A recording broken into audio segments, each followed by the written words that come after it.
She gets it from her mama. I had to learn to love me first. I had to find my beauty before I let that ugliness begin to hurt, but I didn't develop this overnight. I had to make the decision to stop dimming my light, to fight, and to make things right with myself.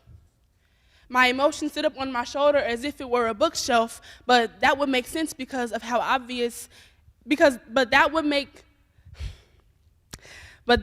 sense because of how easy I am to read and how obvious it is when I bleed from an emotional wound that can't be covered up by just super glue. Let me tell you how I managed to get through this thing called reassurance. Is something that I needed from everybody else until I started giving it to myself.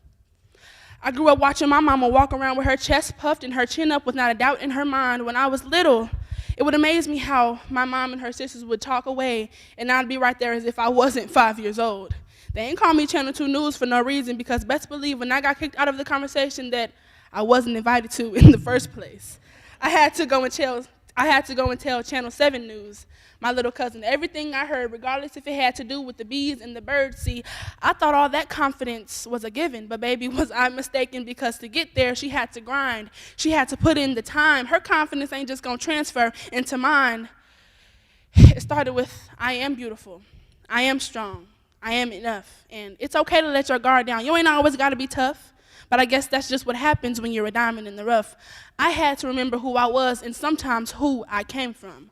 Mama ain't raised no fool, and she damn sure ain't raised a black queen who doesn't know her worth, so I put myself to work. I developed the I'ma show them attitude, and baby, I put it in full effect. I found pride in my thighs, I found the perks within my hurts, I found goldness in my boldness, and I found me.